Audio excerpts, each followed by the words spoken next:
Hello, ladies and gentlemen, epic Sigma Mel gamer rock stars, Conor O'Farrell, world famous Gen Z rock star here, telling you why Queens of the Stone Age, look at that Queens of the Stone Age album, why they should have played the Super Bowl, not Kendrick Lamar. And if you're an Anthony Fantano fan, but wait a minute, I'm a hipster, I like both. Good for you. Also, you. But no, I love you. I love you. I take it back. I take it back. We can reform you. You don't have to be a hipster. You can have good taste. This is a great. I can't even see if I'm pointing at it. It was a great Queens of the Stone Age album. It's the first album. You're like, I don't recognize that cover. It's because it's the original cover. It's not the one on Spotify. But they actually released the album version on Spotify with this cover art. Anyways, the whole point is, why should Queens of the Stone Age play and not Kendrick Lamar? Well, let's just get right into it. 48% of Americans say that rock is one of their favorite genres. Only 30% of Americans say that about rap. And here's the thing, Kendrick Lamar in particular. It's not rap. It's not versus rock. Rap versus rock, Mr. Hipster Fantano. Put your cup of tea down. You don't need to go, what? You don't like rap? What? My tea is spilling everywhere. You don't need to do that. Put your tea down, little dork. No, I'm messing with you. No, okay, here's the thing. Kendrick Lamar is notorious for having these like lyrically dense, sophisticated things. It's you're interrupting gladiators fighting. Boom, boom, boom. CTE, head concussion, brain damage, permanent brain damage. Yay! Everyone's going, oh yeah, brain damage. That's the audience. That's what they're doing, and you're interrupting that, and you're like, Shakespeare, William Shakespeare. Time for a poem from William Shakespeare. Don't do that. What are we? Don't do that. Are you insane? Don't do that. Look, high energy, crazy, bombastic, things people have heard a million times. That's going to get them going crazy in the crowd. That's what you do. What are we doing here? What are we doing here? Now, Queens of the Stone Age, you're going to say, well, they've got sophisticated songs. Yeah, don't play those ones. Play them at the show. I want to hear Misfit Love. Ooh, the pain. Ooh, the pain.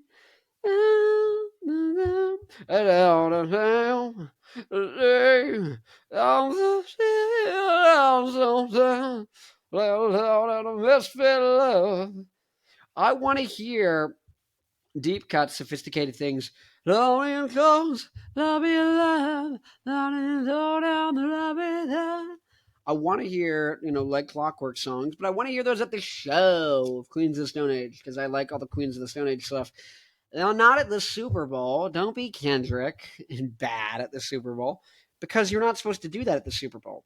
It doesn't make sense. It's not the place for it. It's called, when people say appropriate, right?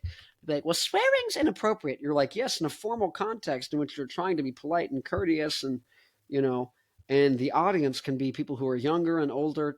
That's what makes something appropriate or inappropriate. Swearing in general is not inappropriate. It usually is considered inappropriate, but if you are hired to swear for a TV show, it would be inappropriate of you not to swear. It is the appropriate thing to do in that situation. It is literally called for. It'd be rude not to swear when everyone's waiting on you. They spent millions of dollars doing this TV show, and they're waiting on you to swear. You're holding everything up. It's super inappropriate. It's super rude. It's super crass. Likewise, it is not appropriate to do the deep cuts at the freaking Super Bowl. It is inappropriate. It's the wrong time to do the deep cuts. It was the time to swear. No, not literally. But I'm going to give you the 3 songs I think Queens of the Stone Age should have done. And then you tell me what you think in the comments. I'm going to say, dang, dang, dang, dang, you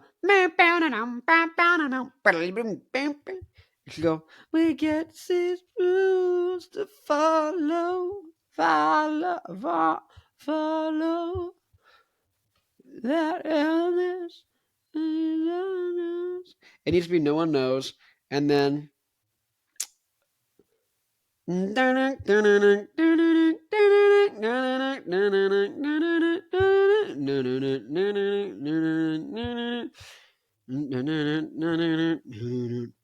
to be Little Sister. Needs to be no one knows. No one knows that our sister. Can you find another way? Come on, moving like behind a shadow. And then life on the days on that snow there told me that's what I said to him. Love on the days of that friend told me that's what I said to him. La da da da da da. Needs to be threes and sevens. You need to go, no one knows little sister than threes and sevens. And that's what I'm doing, honestly. So, anyways, my name, Connor O'Farrell, world famous Gen Z rock star, but you already know that. I'm famous. Oh! It's my band, Black Licorice. You already know this, but this is down the drain. You already know that. Sounds like early Arctic Monkeys, the White Stripes, garage rock, that kind of thing. This is getting closer. Kind of sounds more like Rage Against the Machine, Franz Ferdinand, System of a Down, something like that. Maybe Finger 11. Maybe. Leave a comment if you know who Finger 11 are. And I have a website called newrockdynasty.com. If you're a diehard rock fan, you like rock and roll, that is where all the new bands are. Seriously. I made a free website where instead of all the bands having separate little websites on the internet and social media profiles fighting to be heard by their fans in the algorithm, I made a website just for rock people to talk to each other. So bands, it's completely free. They make fan clubs, and they can talk about whatever they want. Their music, they can sell their merch, they can post their shows, they can do all these things, they can talk about whatever they want. Fans can make their own forums, talk about whatever they want. Oh my God. So who is there? I wonder who's there. It's the people who watched my videos and like rock so much and are so diehard to find new rock that they went on there to check out all the bands and then made an account and stayed. That's the people who are on there. So if you make an account on there and you find bands you like and that are similar to you and you say, hey, you should check out my music. You go and talk, say a couple things first and have a conversation with some people. Then you can be like, hey, see if you guys like my music. You can be like, we're influenced by this. Boom. Hey, I just did a mix of this song. What do you think?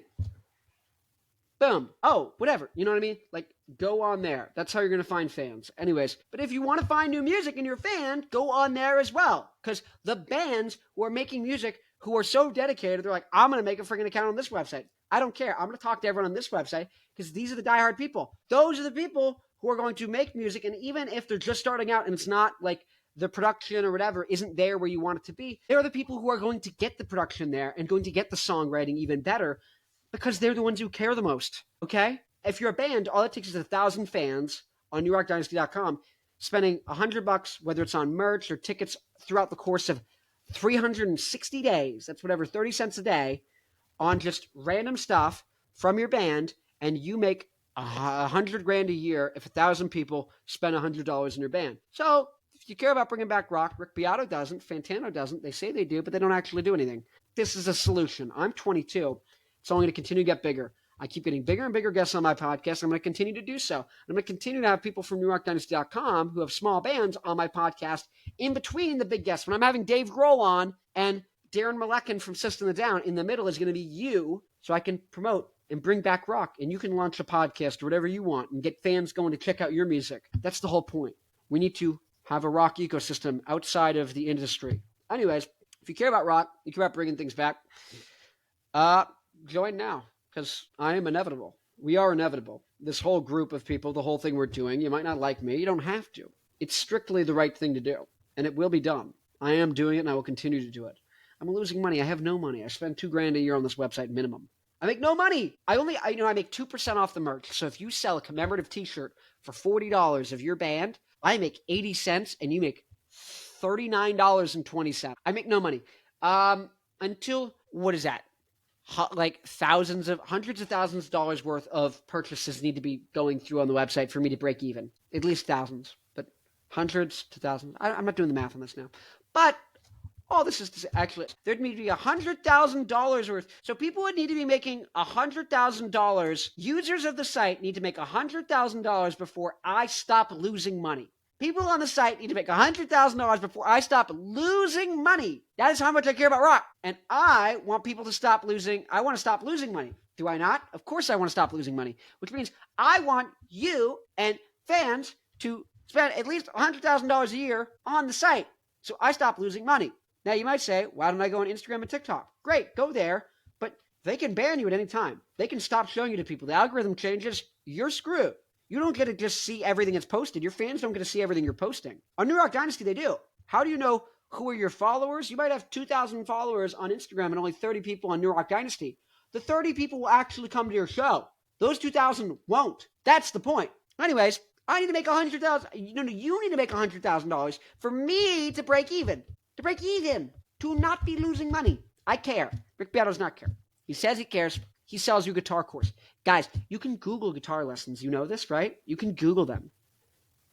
What are we doing? What are we doing? Anyways, rockers unite.